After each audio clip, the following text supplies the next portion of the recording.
We are now back with some of our live lectures. We'll follow with a live lecture before our next surgery. And it's my great pleasure and honor to introduce our next invitee. That's Dr. DJ Choi, one of the best biportal endoscopic spine instructors in Korea and in the world. Thank you, doctor, for having you this day. It's a wonderful opportunity. Thank you for introducing me.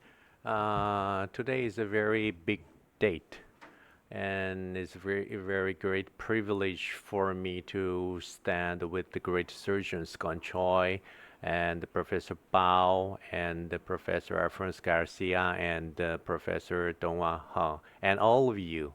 It is a beautiful Saturday in Korea, and it's very good, nice time with your family. But don't be regret.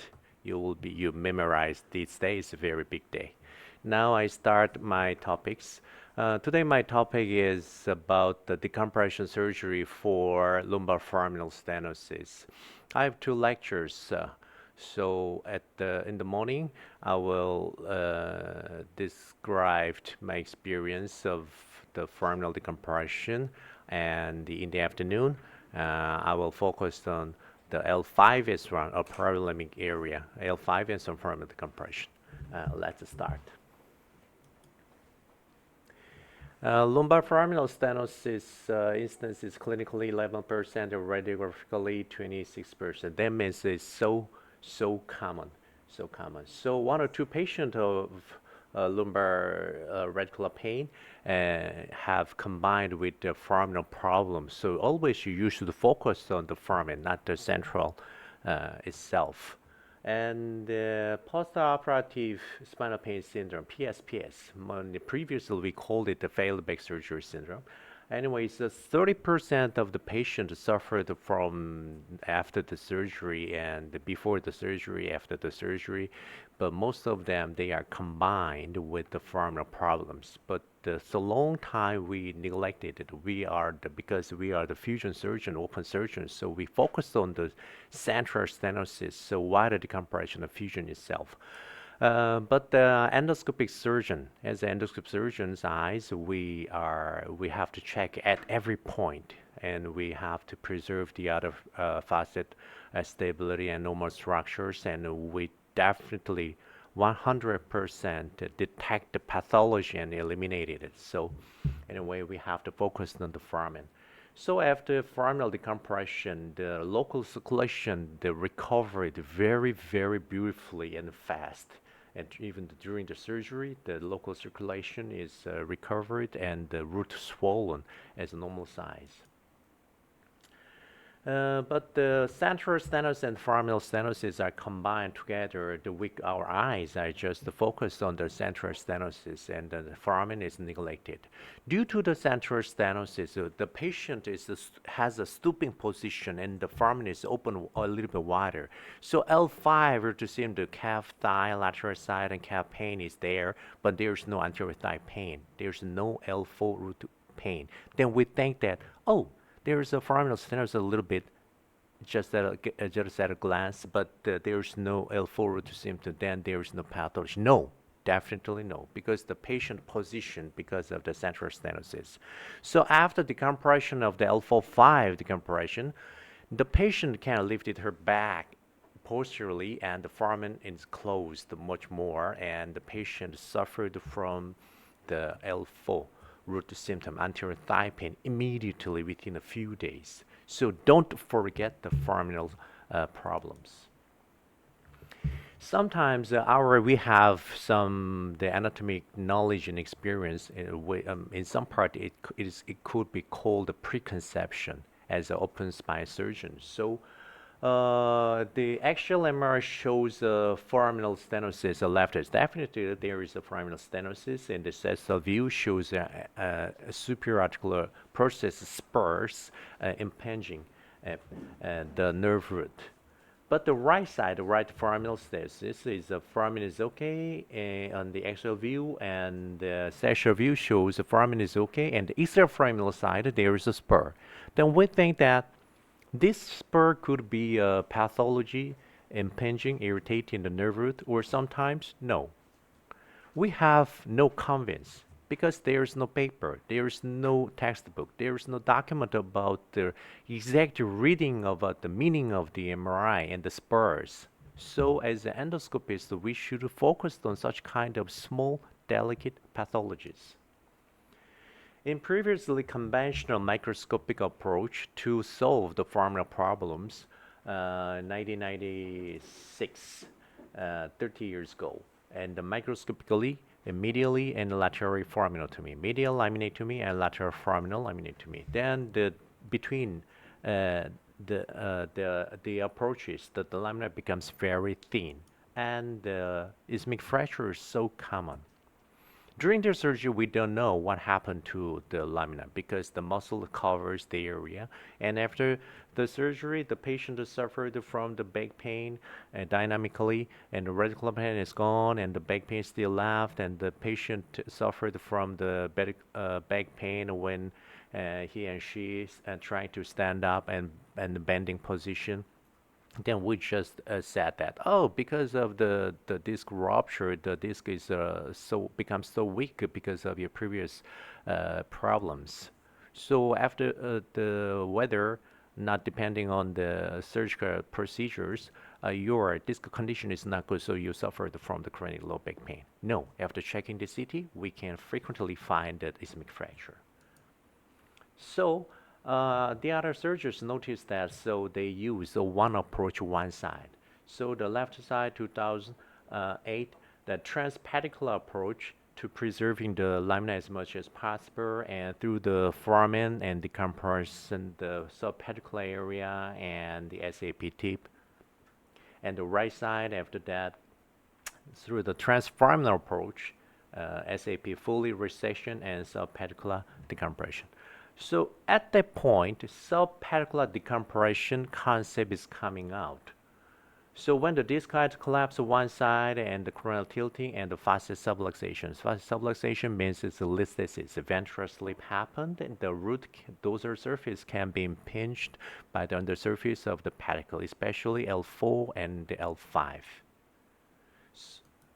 So to decompress the foramen fully, sufficiently, in addition to the SAP resection, subpedicular decompression concept becomes more and more popular. But their result within 2 years, after 2 years of the surgery, 7% of nearly 8% of the revision surgery and transpedicular approach, and the transforaminal approach, 20 to 30%. Why the decompression make a more problem? Why? Later I will try to explain. It's just my guess. This is my theory, and I try to explain why wider decompression is much worse than the little decompression. So why they satisfied? First, the dual approach lamina fracture happened, and the transforaminal is too small, so it is insufficient decompression is the conclusion of their papers. And the transforaminal approach, judicious decompression, SAP transpedicular, why the decompression of foramen, why the symptom recurs, and where the symptom occurs. So, in these days, many surgeons perform the foraminal decompression using UBE and full endoscopic surgery, and they reported their experience. So, the first one is eliminate foraminal pathology. Then we should know what is the foraminal pathology. And the second is we should preserve the functional structures. Just why the decompression around the foramen is not the answer. And our endoscopic approach, full endoscopy or UV approach, biportal approach is reasonable, or we have to change something. We should talking about these 3 topics. So the first one is about the foraminal pathology. Actually, in my experience and the other papers, there are 7 pathologies. You can list it on the 7 pathologies around the foramen. We should know well the foraminal lumbar disc herniation, well known, and the superior articular process hypertrophy, well known. And ligament flabum hypertrophy is not a big one because when accessing to the foramen through the dissection, the ligament flabum is easily eliminated. So the foraminal ligament disc herniation, and the SAP is very, very notorious one. And how about the subpedicular kinking? I already said it, so you should know that, and there are many papers comment about that. And have you ever heard about the Isthmic spur or endoplate spur? Okay, you know that. But which endoplate spur is pathology and which could be, could be neglected? There is no papers, there is no report, there is no criteria on the radiologically. So as an endoscopic surgeon, so we should make this one as a standard protocol one by one. So on the right side, foraminal disc rupture, and everybody knows that, oh, it's a huge big disc rupture or migration at the foramen, and the root is impinged, and the root, even the root looks so swollen. It's very painful, so pity. But on the right side, axial humeral, have you ever can you detect the real pathology on the axial view, the foramen to extraforaminal area? No, there's nothing. It's sometimes some pathology shows nothing. So we should use a CT rather than MR view. So they have to check in the CT. The CT shows subpedicular isthmic spur. It's very huge, and the foraminal dimension becomes narrower than the 7 millimeters, and the root can be impinged. So after the transforaminal approach, resecting the isthmus lateral to ventral area, we can remove the huge spurs. So sometimes the CT is better than the MRI, especially on the foraminal pathologies. So in the morning session, I focused on the disc herniation and the supraarticular process tip and the junctional isthmic spur. And in the afternoon, L5S1 problems, pedicle kinking and the plate spur and the Favre syndrome. So let's talk about the lumbar disc herniation. Actually, 455S1, there's a wide interlaminar space, so the accessing in open surgery in endoscopic, no cares. Is not easy, but it's safe, and you can successfully do the discectomy well. I totally agree. But in the higher lumbar disc herniation is very challenging. Maybe 20, 30 years papers in Korea, and we can review that. In the upper lumbar disc herniation, especially migration in the higher lumbar L1, 2, 3, 4, the lumbar disc herniation. Fusion is the one of the indication, because when during the surgery in posterior side approach, and we should retract the dura and the root, and there is so much bleeding, and the spinal canal is too narrow, so many neurologists. So the 50% of the surgeries shows a better result. So we need a new strategy. Why upper lumbar disc herniation is challenging? Because the corners of medullaris ended between the L2 S1 normally, but sometimes higher L1, but sometimes L3. So when you just without caution, we just access the posterior side and retract the dura a little bit, and the corners of medullaris is retracted. Especially most surgeons in this state, the biportal surgeons are still learning curve, including me. I just performed L4-5 long times, of hundreds of cases, but L1-2, 1-2-3 of migration is very rare cases. So when I tried that, if I had not do the surgery, done more than 100 cases, one L1 to migration disc, then it's still learning curve in the case. So posterior approach from the interlaminar space to the migration disc. Migration disc means the disc fragment should be located in just the pedicular area, mid area. Then it's too long, more than 2 and 3 centimeters from the interlaminar space to the target. Then we should sacrifice of the lamina. There is no space. So especially on the right side approach, we should sacrifice the lamina totally. But the transforaminal approach, from the foramen to pedicle, is only less than 1 centimeters. And when you access to the foramen, the axilla is open, and through the axilla, just 5 to 7 millimeters approximately, there is a pedicle middle space, so we can easily remove the real fragment under very nice view. So the transforaminal approach is very best choice. And the foraminal stenosis 2, 3, 4, 5 is the foraminal stenosis, and the 2 to 3 down migration disc. Down migration disc should be accessed to the posterior side and not the foramen, because foraminal decompression we can do that, but through the foramen we are trying to remove the very far down migration disc. We cannot access there because from the end plate 12 millimeters below is a far down migration. Then there is a pedicle area. 12 millimeters is pedicle area, and underneath there is a root and there is a fragment. That means the fragment is a jump over the nerve root, and it should be located actually of the lower level. So from the upper to this area is too far, because the pedicle and because the root we cannot access to this axilla portion.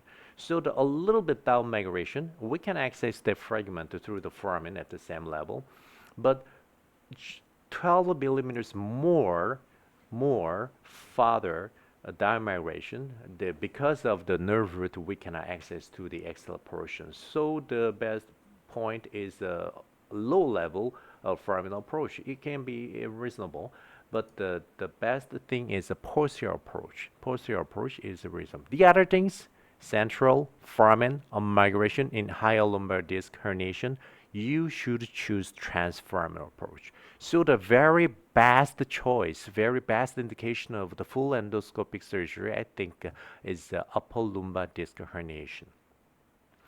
And we move to the supraarticular process, surely SAP. SAP has a functional structures. Don't sacrifice full of them, because the SAP looks like a curved structure, like a triangular shape. It's not just a simple one structure. So the ventral area, ventral surface, ventral plane can face the nerve root and can irritate the nerve root. And the lateral plane is located far from the nerve root, so it never touches the nerve root. So the ventral plane, ventral area is a pathology, and the lateral plane is not a pathology. Then why lateral plane is important? It is just located in the air. No, actually, the ventral plane, and when the disc height is good and the ventral plane is located apart from the nerve root, but the disc height collapse and frequently stressing and the SAP hypertrophy, then the ventral plane compress the nerve root.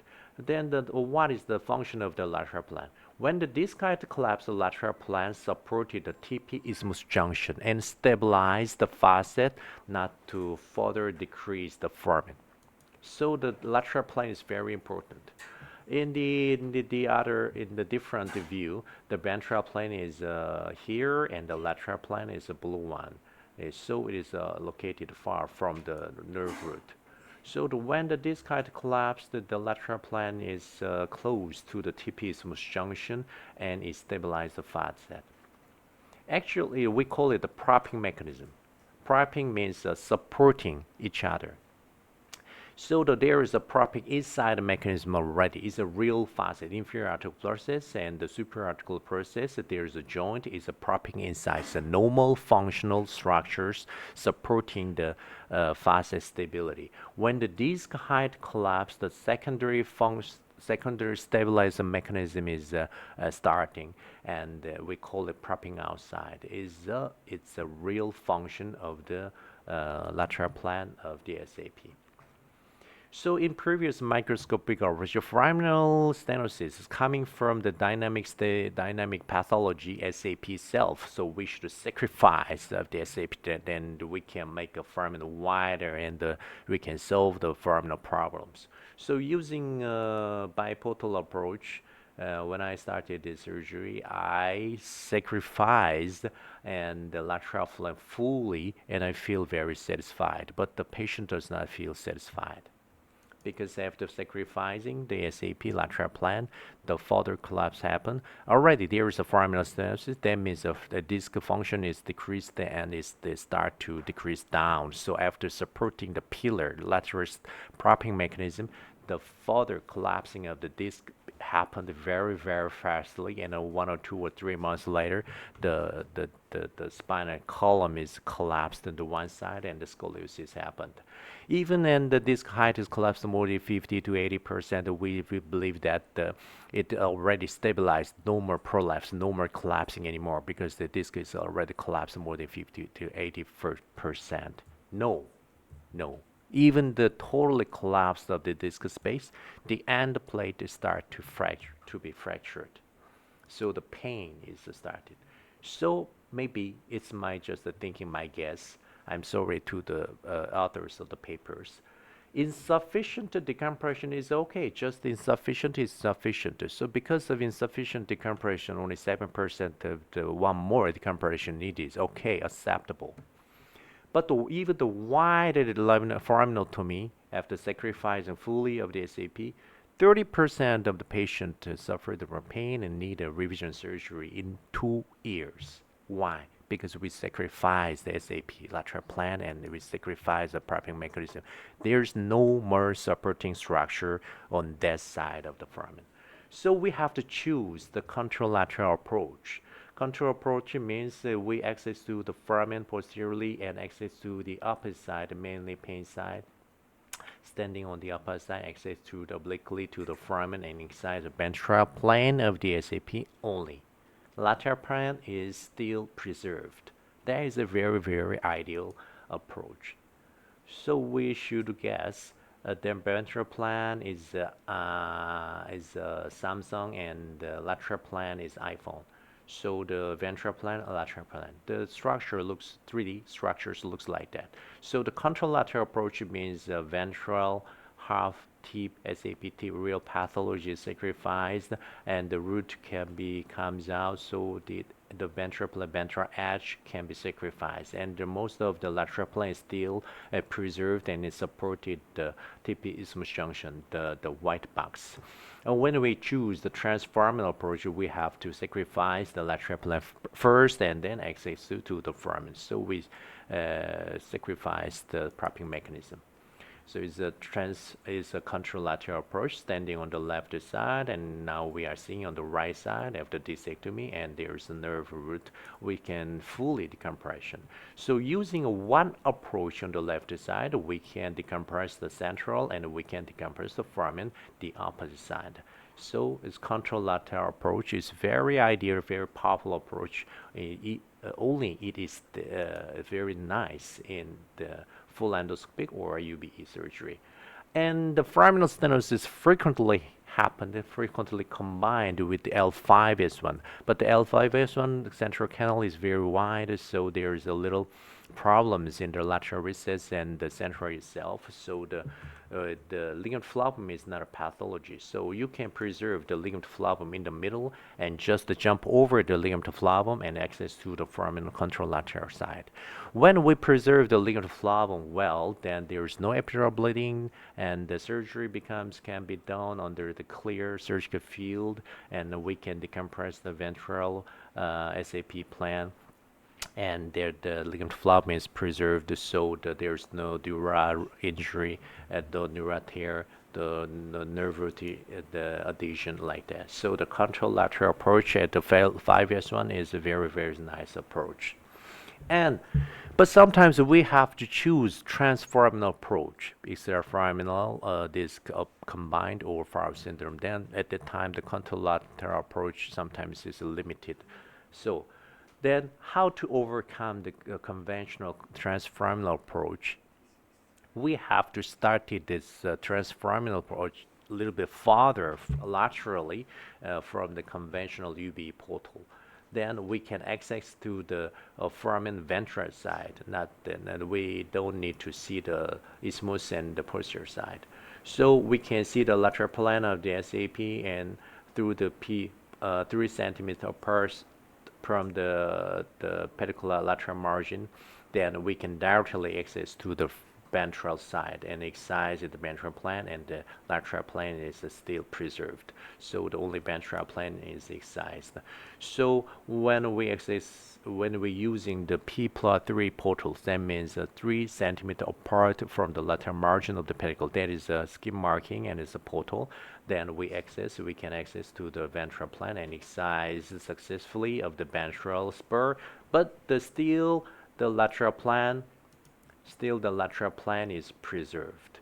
Preoperatively, postoperatively, lateral plane supporting the PP isthmus junction can be preserved, and the propping mechanism is preserved, and no more disc height collapse. And after foraminal decompression, then the L5 and the root can live happily ever after.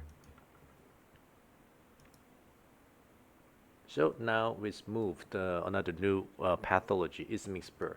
Isthmic spur can be generated, can be grow because of the SAP and the stress on the SAP and the upper lamina, the ventral portion. Or sometimes if there's coronal tilting and the stress is moving to the lateral side and the facet subluxation and the spur growing from not the ventral itself and the outside also. So there is no such kind of, we call it seal, is like a step, is a protruded bony portion. It becomes because of the cortical hypertrophy, which is coming from the stress between the SAP tip and the ventral surface of the inferior articular process. Then the cortical bone becomes thickening, and there is some seal portion, and it can compress little by little. It compress the nerve root to sometimes grows very bigger, and it's another stopper not to decrease the foraminal height. Especially these spurs get growing of the L5 because of lumbosacral angle. If is L45, if there is a lordosis is preserved well, SAP can be growing proximally, and it can compress nerve root, but there is no isthmic spur.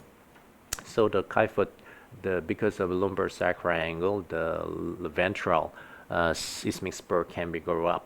But in degenerative scoliosis, when the disc height collapses to one side and the stress is going to the one side, and the SAP and the TP isthmus junction is stressed a long time, and the cortical thickening happened, and there is some spur. It's very tiny, the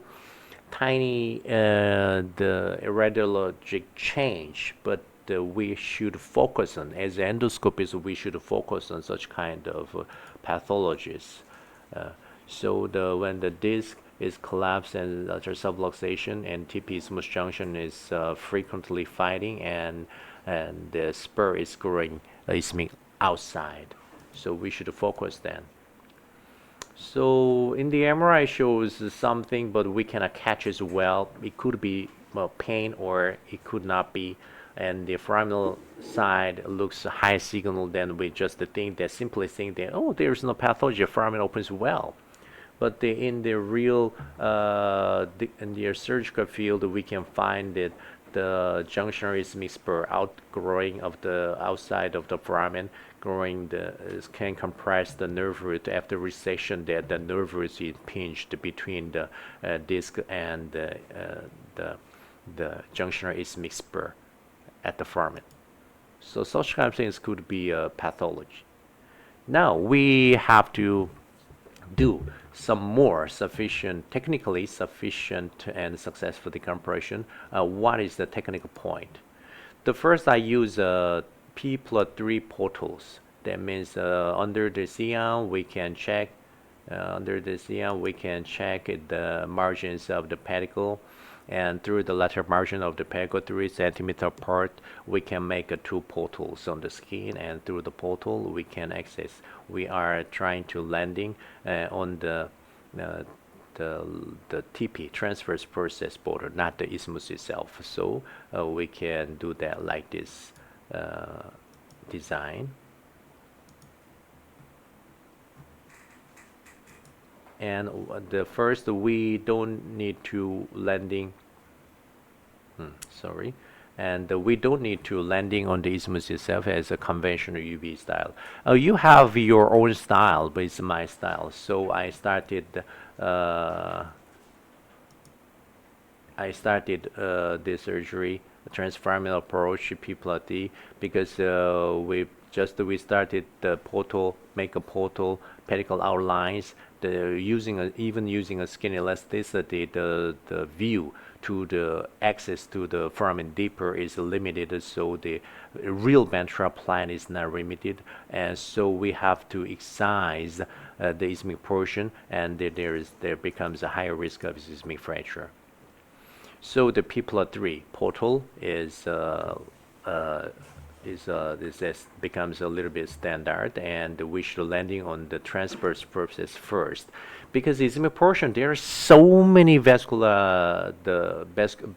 and there's so many bleedings. So we spend much time to fighting the bleedings. So safely we should landing on the TP transverse versus this portion, and then we can now from the scoping portal we can landing on the distal half of the TP and trying to go to the foramen directly. We don't need to expose the distal transverse process. On the right side, L5 TP should be a scoping TP and landing on the proximal half and go to the foramen directly. We don't need to exposing L4.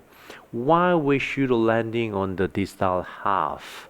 Because the proximal half 9 o'clock duration, there is a inferior articular branch on the left side. On the right side approach, the 6 o'clock and 12 o'clock is main bleeding comes out, always the same direction and same point. We should remember where the bleeding comes out, then you can expect which comes happening. Bleeding comes in at such procedure point, and you can preparing the coagulation. So you can coagulation that best before big bleeding.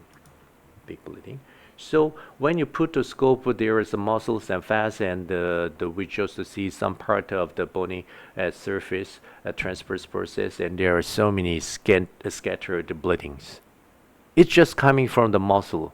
No, there is a pattern. So all the vessels have their own names. When you put the scope and there is a big bleeding, that bleeding has a same side, same focus, same direction. So we call it the vascular geometry. So you should remember that the vessel geometry then is navigation, so you can coagulate that, and the surgery becomes much more easier and safer, and you can decrease the operating time. So when you, after removing the foramen ligament flavum, and just in the middle of the nerve root, there's a radical artery, and just the proximal of the pedicle, there is a suprapedicular artery. The big bleeding is coming out after phlebectomy, so you can expect that. So this is when you put the scopes landing on the TP distal portion, and after coagulation, then you should try to find the supraarticular process. Then you should jump over the musculotendinous bundle attaching the accessory process. So when you put the scope, always we can see these muscle fibers, musculotendinous fibers attaching the accessory process. Don't go under the accessory process, then you are going to the abdomen directly, and the water is infused to the abdomen. Then and the right side approach landing on the TP and follow the 2 o'clock direction proximally. Right side is very easy, just to follow the bony margins, and it leads to the SAP tip. So when you neglected the touchdown the TP and jump over the musculotendinous bundle, when you go to under the musculotendinous bundle and the scope goes to the abdomen and infuse the water in the abdomen and thorax, you make a hydroperitoneum. Sometimes you can disorientation, and you boring off the vertebral body of the one side, and just the stop of the very big vessels. It's very lucky, and there is a hematoma. So orientation in transforaminal approach is very, very important. So just remember that touch down the TP and jump over the musculotendinous bundle. And And then somebody asked me, and how can we see the nerve root is we did not without eliminating of the lateral plane of the SAP? Then you should try to excise the distal transverse process margin. Then it's just the leading is connected with the pedicle. Pedicle, just under the pedicle, there must be a nerve root. So after excising the distal part of the transverse process, then we can expose the pedicle, lateral part, and the root should be there. So without excising SAP, we can see, we can expose the nerve root fully. So I started this surgery 10 years. Is very lucky, and I see many things. So my recommendation is you. Technique is a very simple, and you just need one or two or three trials. But the thinking, the change of thinking, is very hard because you learn that as a big surgery. So please, let's try. Just to change a little. Just to change a little of your thinking, little of your concept. Then we will be a very great endoscopist. Thank you.